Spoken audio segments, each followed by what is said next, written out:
好，嗨，大家好。今天咱们聊个特别有意思的词儿，叫不求甚解，哎，这个词我熟啊。是吧？但你知道吗？很多人其实误会它了。怎么说？咱们先说说，你平时听到这个词，第一反应是什么？就是不认真学习呗，马马虎虎，敷衍了事。对对对，大部分人都这么想，难道不是吗？还真不完全是。这个词啊，其实挺冤的，有点意思，你继续说。咱们得从源头讲起。这个词最早出现在陶渊明的《五柳先生传》里。陶渊明就是那个采菊东篱下的诗人。没错，他在文章里写自己说好读书，不求甚解。嗯，但你想啊，陶渊明是什么人？大文豪啊，满腹经纶的那种，确实。他会是那种读书不认真的人吗？话又说回来，好像不太可能。所以这个不求甚解，在他那儿根本不是贬义，那是什么意思？是一种读书的态度，一种境界。你别说，还真有点颠覆我的认知。咱们这么理解啊，陶渊明那个时代，读书人特别喜欢钻牛角尖儿，怎么个钻法？就是看到一个字，非得查遍所有注解，搞清楚它在不同朝代、不同语境下的每一种用法。听起来挺累的。可不是嘛，一本书能读1年。哈哈，那确实有点过了。陶渊明就不这样，他读书啊，追求的是领会精神。领会精神。对，就是抓住核心意思，理解作者想表达什么。至于那些细枝末节的考据，他不太在意。所以不求甚解是说不要过分纠结细节。你这么理解就对了。但现在大家用这个词好像完全变味儿了。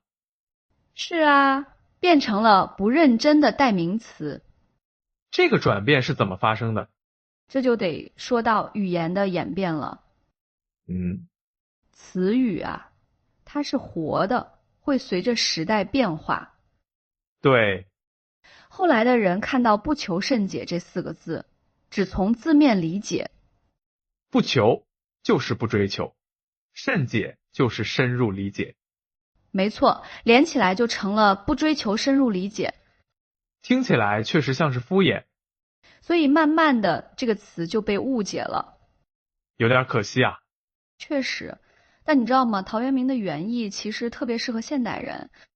怎么说？你想啊，现在信息爆炸，每天要接收多少东西？太多了，根本看不过来。如果每件事都要钻研透彻，人得累死。这倒是。所以有时候咱们需要不求甚解的智慧。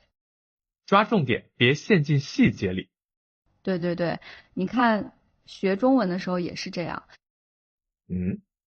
很多人学汉字，非得把每个笔画、每个部首的来历都搞清楚。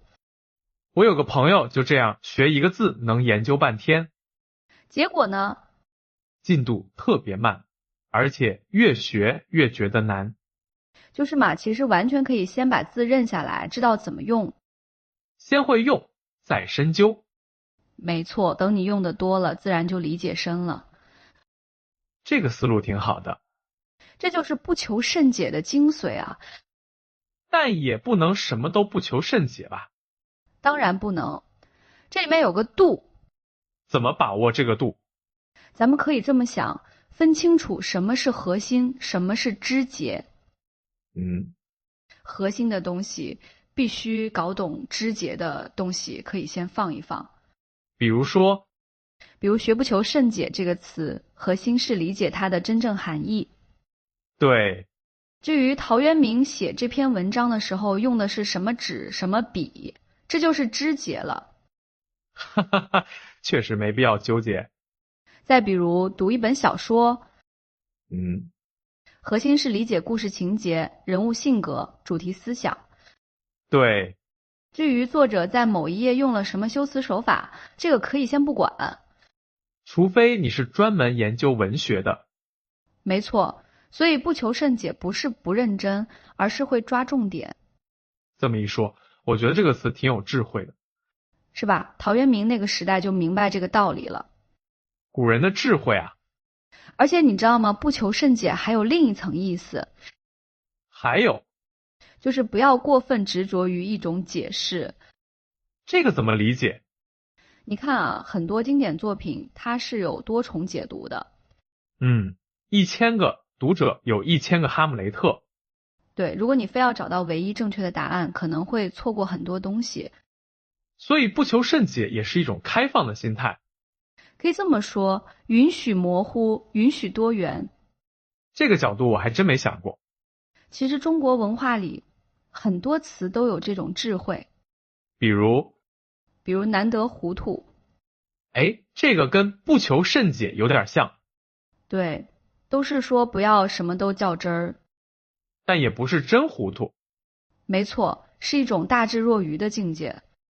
话又说回来，学中文的人怎么用好不求甚解这个方法？我觉得啊，可以分阶段。怎么分？刚开始学的时候，先别管那么多规则。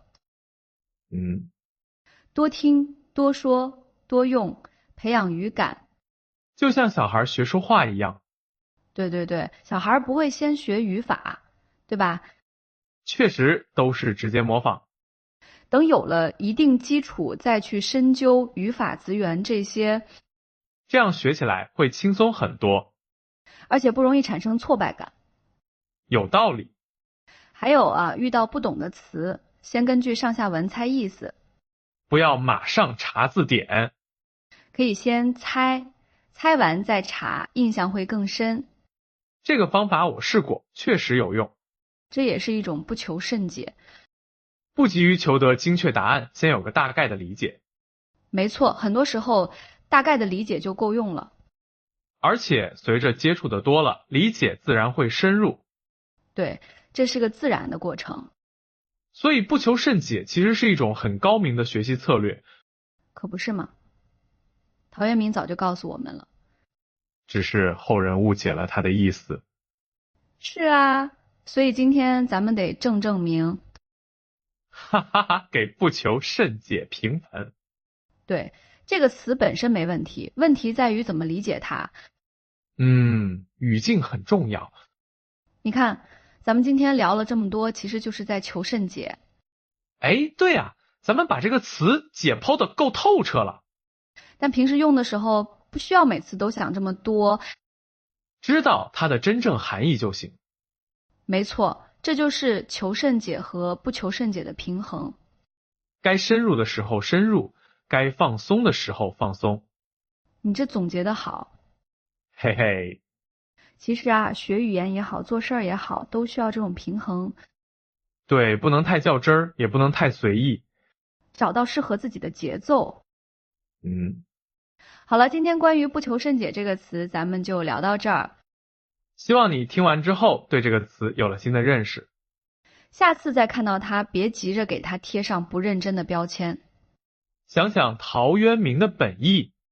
如果你觉得今天的节目还不错，可以分享给你的朋友，让更多人了解这个词的真正含义。好，咱们下次再聊。拜拜。